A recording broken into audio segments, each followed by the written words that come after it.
Thanks for joining us. I'm Judy Simpson. From the earliest memories of our childhood, many of us can remember hearing the phrase, "No two snowflakes are alike." It was a scientific discovery made by a man from Jericho more than 130 years ago. Rebecca Gollin tells us the story. Vermonters are known for being inventive, and one of the people who helped establish that reputation did a lot of his innovative work right here on Nashville Road in Jericho. Oh my gosh, who was Wilson? He was a farmer, a dreamer, a self-taught photographer and scientist and weather expert and a musician and so many different people all rolled into one. Sue Richardson is talking about her great-great-uncle, Wilson Bentley. My grandmother, Amy Bentley Hunt, was one of Snowflake Bentley's 8 nieces and nephews. She grew up on the farm with him there in Jericho. She was actually his favorite by all accounts. And I grew up on her and my grandfather's farm here in Jericho, hearing the stories about Uncle Willie. Bentley was fascinated by the natural world, and when he was 15, his mother, who had been a school teacher, gave him a microscope. This opened up a whole new world to Bentley. He looked at leaves, blades of grass, insects, and when winter came, snowflakes. That started a fascination that led to a lifetime of work, and the lifelong nickname, Snowflake. Once he saw just the delicate beauty, it captured his attention. It just captivated him. He spent 2 years trying to draw the snowflakes, the designs that he saw, holding his breath so they wouldn't melt, and then got this idea somewhere from a magazine or something.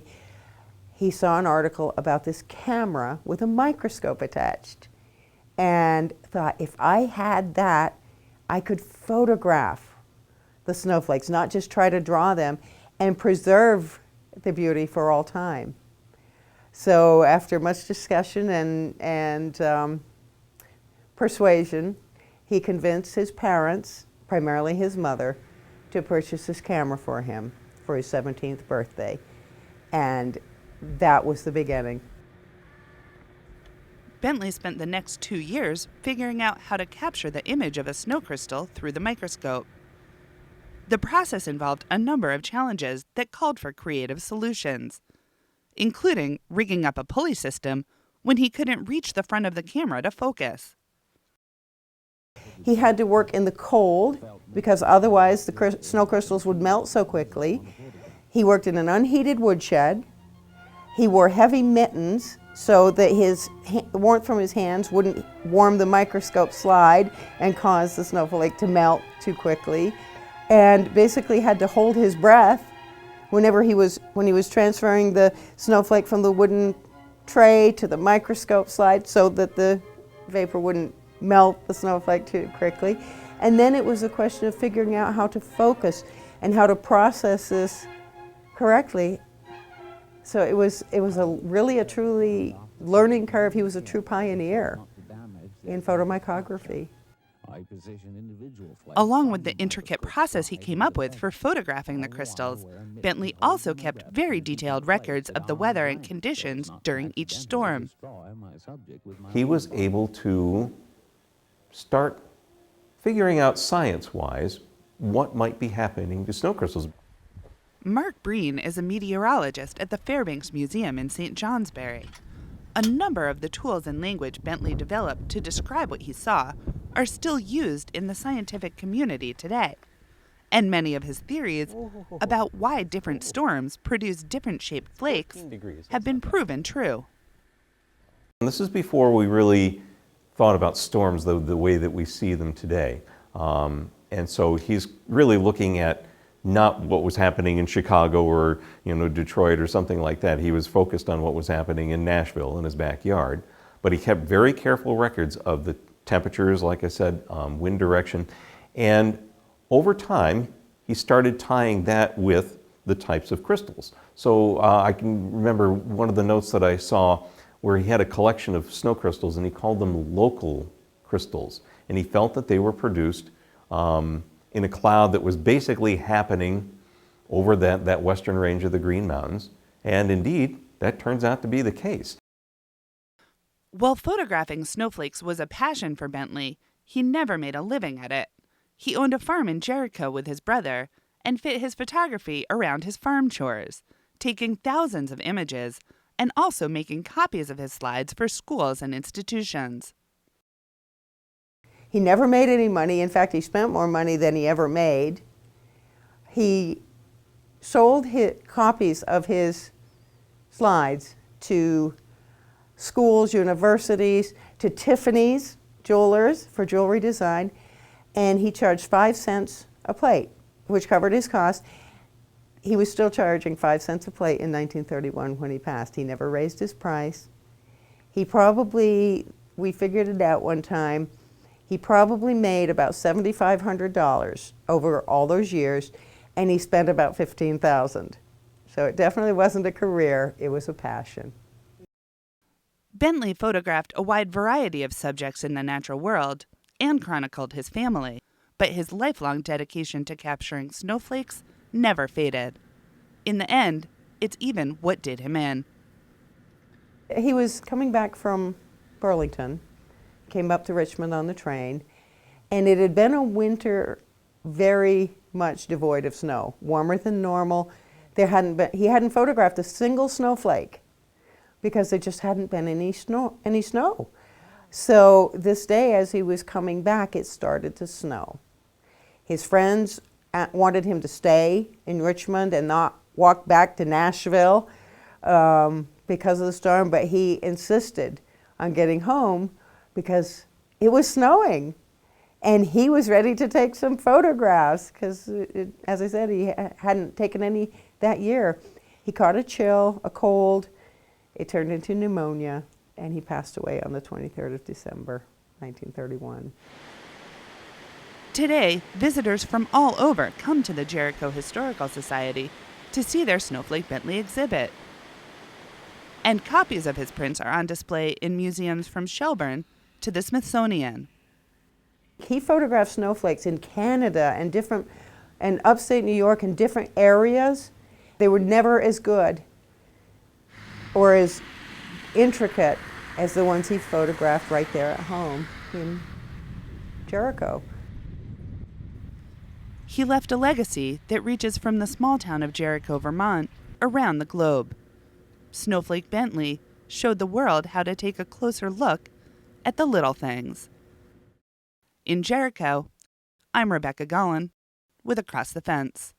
And for more information on the work and the legacy of Snowflake Bentley, we encourage you to visit the Jericho Historical Society. Our next segment deals with the business of one of Vermont's most famous products. The maple industry has expanded significantly in recent years to meet consumer demand. But one area of the industry that's gone untapped is the financial analysis that's necessary to build a profitable and sustainable business. For more on that, here's Keith Silva. These are trees that I've been growing my whole life. They were saplings when I was a young man.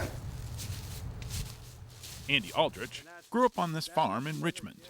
He's built homes and he's been an innkeeper. 4 years ago, he decided it was time for a new adventure. He'd become a sugar maker. A lot of things played into it. Gets back to how I'm put together. Some people, when they get to retirement age or when they're older, don't want to do anything. I'm not put together that way. I got to be doing something. In my lifetime, the things that I've done, I've always approached that with some forethought. So I did my due diligence that anyone should do. Created a business plan, did the research, ran the numbers, and I went, oh, it works. So I said in a few years, I can turn a profit. That really got me going. Aldrich runs 2,600 taps over 30 acres and sells his syrup wholesale. From the construction of the sugar house to boiling the sap and everything in between, Aldrich has done it all himself. In order to keep this one-man operation running, Aldrich manages the farm as what it is, a business. Unless you're just a backyard sugar maker, it's still a business, and you're trying to turn a profit. And you don't want to leave money on the table. You know, you can look at it purely from a business standpoint. You can go out and run a business, start a business, and your focus is like a horse with blinders on. You think you're doing everything well, but maybe there's one component that you're not doing well, so that's taking away from your efficiency and taking away from your bottom line. While attending the annual Vermont Maple Conference, Aldrich heard about the Maple Business Benchmark Program. It's a new effort from University of Vermont Extension focusing on farm viability in the maple industry. Maple Business Benchmark is run by UVM Extension Farm Business Management Specialist Mark Cannella. Well, I live and breathe farm business and farm finances. That's what I do. And so I'm always looking for places to apply the farm analysis and the financial analysis to farm systems, really to improve management. We asked people, we said, would people be willing to work with us? We can offer financial analysis if you can offer the information, and let's try to have a partnership that can help people advance their own business decision making. At the same time, as an applied research project, we can use that information and find ways to do outreach to the broader population on the state of the industry or the considerations for business. Right now is a sweet time to be a Vermont maple sugar maker.